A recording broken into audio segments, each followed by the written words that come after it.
Okay guys, so today we're working on going from the feet, all right? We're gonna work a classic judo throw called Seoi-Nage, okay? So it's like an arm throw or a shoulder throw, I believe as it's called, okay? You see it in freestyle wrestling, okay? So it's not just a judo move, but, and you do see it used with the gi, all right? In judo, without the gi, you see it in freestyle and Greco-Roman wrestling, okay? It's just a basic shoulder throw. So since we're training in no gi today, we're gonna do all the variations without using the gi, okay? Earlier this morning we had the gi on, so we were using some collar grips variations, but right now it doesn't change anything, okay? It's the collar grips can be changed for, you know, collar ties, elbow control. It's all going to be about footwork, off balancing the opponent, and then the load, okay? After you've loaded the person up and they're off balance, the actual throw is very, very easy, okay? So we're going to focus a lot of footwork today, okay? A lot of hand positioning and footwork. Okay, can I borrow John?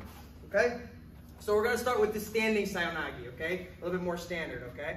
Let's just, right? So, again, with the gi, there's a lot of different ways you can grip, okay? But for now, we're going to do it more of a no-gi version. We're going to have a little more of a wrestling kind of stance, okay? So he's going to be a little bit more upright still, okay? We're not going to be down here in a wrestling stance. He's still going to be a little bit more upright, okay? Because as you start, training, this is kind of a position that you got to get into, right? We're not like standing up tall like we're playing judo, but we're not down here wrestling like you see in like scholastic style, okay? So we're going to be a little bit more postured, but we're still going to have our tie up, okay? That's how we're going to start it. We're going to start with a nice collar tie. All right, so whatever leg you like to lead with, I'm left-handed, so I usually lead with my left hand, okay? I'm gonna get my collar tie with that hand, okay? He's gonna grab me with the collar tie on the same hand, okay? And then the next thing I wanna do is I wanna cup his elbow with like a little meat hook, okay? Just like that, okay? So we rotate right here. Hand, not trying to grab the tricep, I'm just making a little meat hook and I'm cupping around the elbow, okay? This is gonna be very important because this is gonna create the connection with his arm to my chest. Okay, so we're here, perfect. Okay, now we're gonna start the footwork. We're gonna do heavy footwork. We're gonna do a 4-in-1 combination. So we're gonna do 4 footwork drills and then 1 throw, okay? So we're here. All right, the arm that I have the collar control, that foot, it's gonna step across and it's gonna be just right in front of his other toe. Okay, so big toe to big toe. My left big toe to his left big toe. Make sense, okay? As I step, I'm gonna let go of the collar tie and I'm gonna uppercut the armpit, making sure that I'm just going elbow deep. I don't necessarily have to uppercut going all the way with the shoulder. It's not necessary. Okay, so we're here. So I step through, I uppercut. Okay, again, this is the connection that I want right here. So the bicep and then the meat hook on his elbow is keeping his shoulder pinned to my chest. Okay, now from here, I want to pivot on this foot right here. I'm going to back step. I'm going to connect my hip, my butt basically to his hips, and I want to have my feet inside of his. So here's 2. Okay, you notice how he's leaning forward, right? That's why, because I'm controlling this elbow with the meat hook, as I lean forward and pivot, it's gonna naturally break him forward. Okay, so we're here. So we're gonna go 1, 2. There's the footwork. Notice my feet are inside of his. I got a nice bend to my knees, okay? I'm loaded up right here. Now it's gonna be very easy. I'm just gonna pull down on the arm, lift my hips up, and now I got him loaded. Very easy, okay? So we're gonna do 3 of those, and then 1 final throw, okay? So we're here, we get our collar tie and our meat hook. Make sure the guy, if he has a weak collar tie, all right, it's gonna be hard to do the meat hook. So make sure that your partner is getting a good collar tie so I can get a good meat hook. So here we go. 1, 2, 3, and load. Set him down.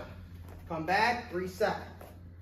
1, 2, 3, and load. Okay, and then on the 4th one, all we're doing is just gonna bow our shoulder, continue to pull on the arm, and I really want you to cheat the shoulder of the arm control. I want you to cheat that shoulder down. Don't just bend straight down. Okay, have that little bit of a tilt in the shoulder. Here. 1, 2, load, and turn the shoulder down. Okay, right from here I want us to step back, keep controlling the arm as much as we can into knee to belly. Okay, and then from there we have a lot of follow-ups. We can drop down to side control, we can slide to mount, we can step over for our attacks, arm bar, kimura. Okay, we have a lot of options from there, or we can disengage and back up. Okay? So again, 3 footwork drills and 1 throw to knee to belly. 1, 2, 3. Feel comfortable in that load. Okay? Feel like your legs are stable. You get to the load and you're very, very shaky, you're going to develop that. Okay, you get a little bit stronger, a little bit more rooted to the ground, and then the throw happens from there. If you're off balance during the throw, that's how you kind of get your back taken sometimes. Okay, so again, we're here. Collar tie, good meat hook. 1, 2. Now inside of his feet, my hips are right underneath his. Lift, set him down. 1, 2. Lift, set him down. Last one, now we're gonna go for the throw. Partner getting thrown, nice break fall, right? 1, 2, lift and throw. Step back to knee to belly. That's it.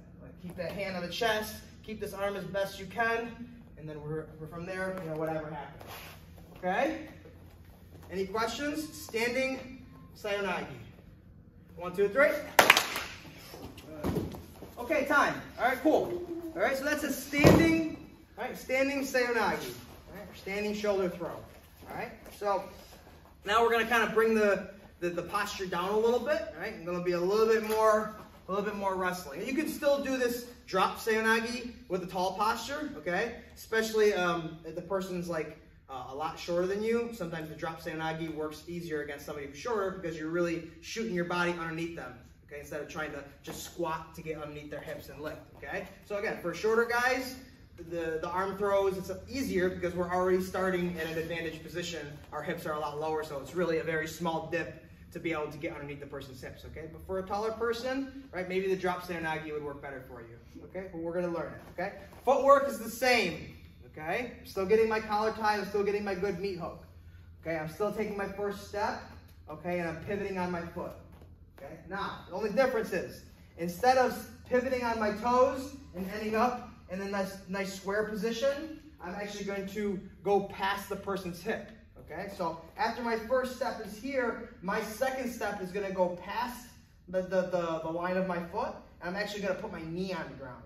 So my second step is going to be here, okay?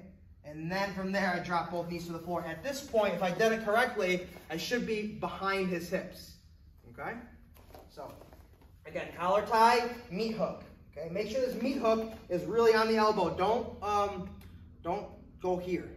Okay, I really want his elbow connection because when we do the throw, the control of the elbow is going to prevent us from getting our back taken.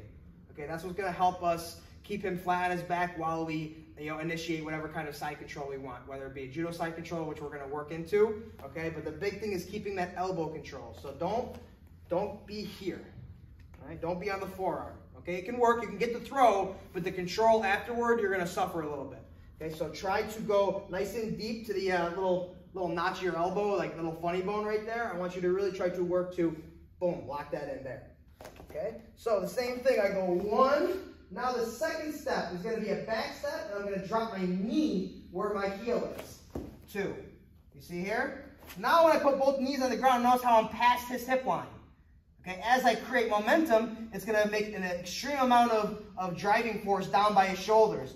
And during the whole thing, all I'm doing is dropping my shoulder to the ground and here. Okay, this is why it's important to keep this elbow. Because once I get here, as I come around to control the head, I need to use that to lift keep his back flat on the ground. Okay, if I'm up here, it's going to be a lot easier for him to slip his elbow down, and now I have less control of him.